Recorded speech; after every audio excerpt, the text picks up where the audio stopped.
So my name is Jason Boss. I'm a retired staff sergeant from the U.S. Army. I was a military police officer for about 9 years, and I also worked canines, so explosive detection dogs. Very cool job. Loved it. When I joined the military, I was looking for a purpose. I wanted to do something that other people maybe didn't want to do with a volunteer army or a volunteer military. I felt that was something that I needed, and it was a great experience overall. I needed some direction. So I joined at 24 years old, which is a little bit older than those who come straight out of high school. I was doing random jobs and nothing felt right. Something was missing, and so my cousin had joined the Army, and he's like, "Don't join the Army." He's like, "Go to the Navy, go to anything. The Air Force would have been great." And I wanted a challenge. I needed a challenge, and so that's why I joined. My grandfather was in the Marines, served in World War II. My dad was in the Army, so kind of a family thing too. But yeah, I would do it again, given the same choice.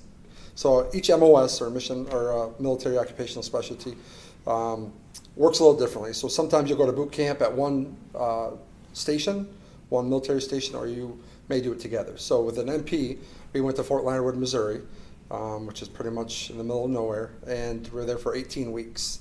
So you didn't have a transition, you just were in that phase the entire time.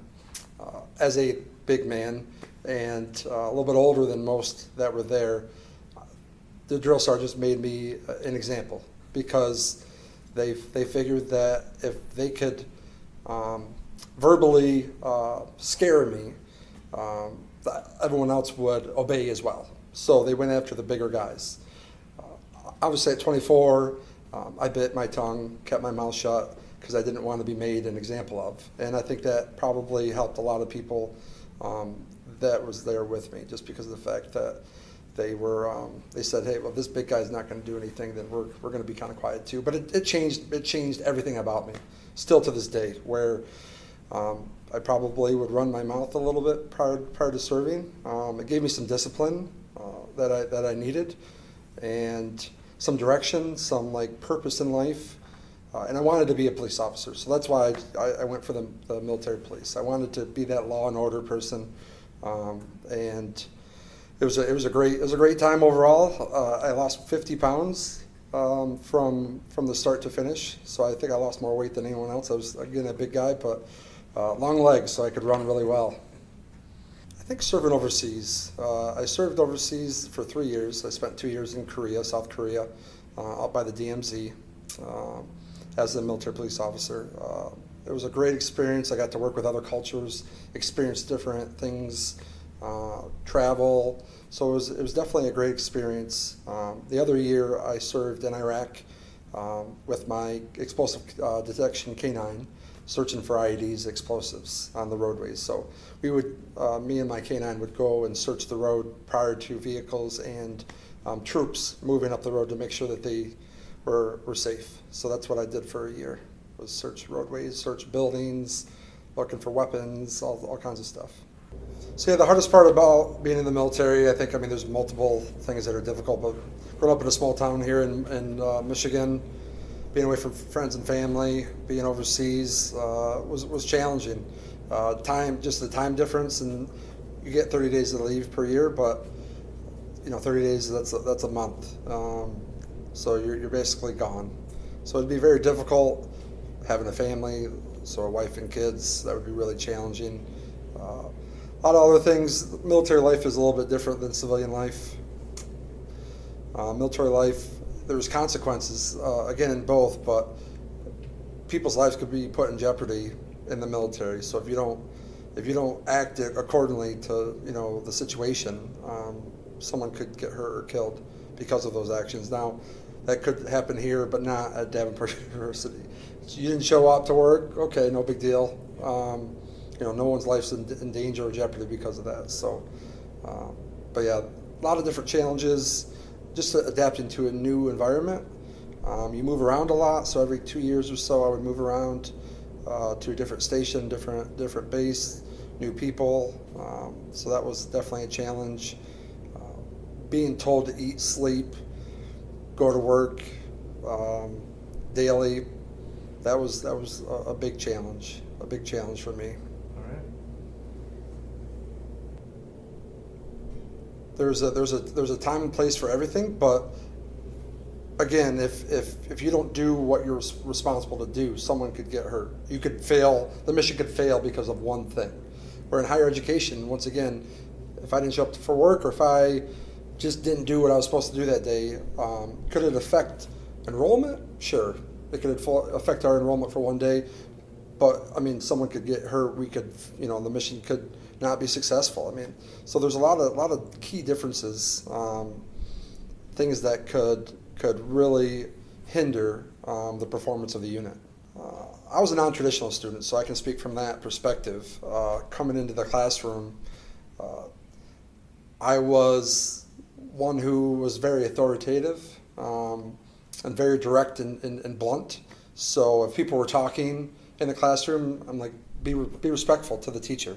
I mean, they're trying to make sure that people learn. They're here to better people, better their classmates. And so I took charge, being that military police, that military person in the classroom, and I was very on time with my assignments. And if other people weren't on time, I was, what are you doing? I was trying to motivate them, trying to keep them on track, on schedule. Because if one fails, we all fail. That's the way the military is. That's another kind of big difference. If one fails, we all fail. And so if someone would get in trouble, we would all get in trouble. So in the classroom, it's not really that same mentality, but I brought that to the classroom because that's what was ingrained into me within the military. So again, being a non-traditional student here at Davenport, my first class was ACES 100 with Dr. Jody Hicks. 8 o'clock in the morning, my first class, and I would always be there 10 minutes early. So if you're not early, you're late. So I brought that again from the military. And she would sometimes get stopped in the hallway by some leadership personnel, and I was touching my watch when she walked in 2 minutes after. And so she laughed it off, and it was all funny, but she really understood where I was coming from, that I am used to a very structured environment, that we start at this time, we end at this time, and she made me feel very comfortable, welcomed.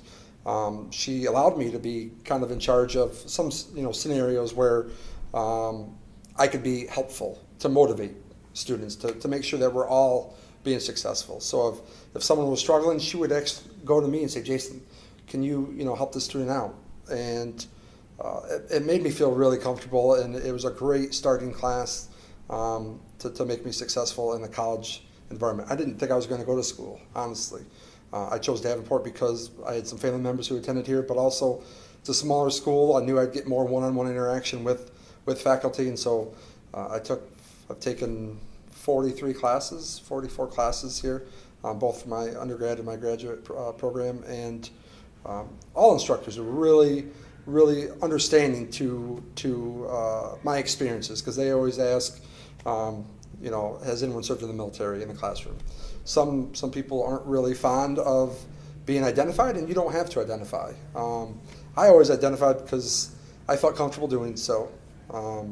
So I would definitely not make it mandatory. That's one of those things that I think could really affect some people that maybe want to be quiet and want to be keep everything internal. But I have no problem sharing what I did, and I think that sharing experiences across the board is very important, because we all can learn from one another. Taking some classes with traditional students. I started here at 33 years old for my undergrad, and so some of the core classes, your English, your math, communication classes, those fundamentals, you're taking class with students who are 10 to 15 years younger than you, and most are very respectful, but sometimes you could have a few that not as respectful. Not paying attention, playing on their phones while people are speaking. In military life, that would not be acceptable. They would be the action would be, the action would be corrected very fast.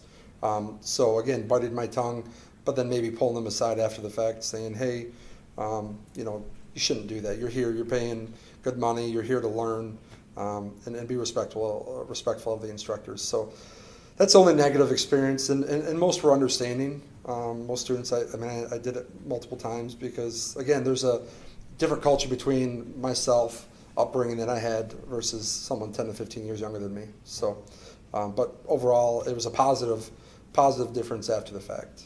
Okay. Thank you. I would say to put yourself in their shoes. Most of our military students here at Davenport are not traditional.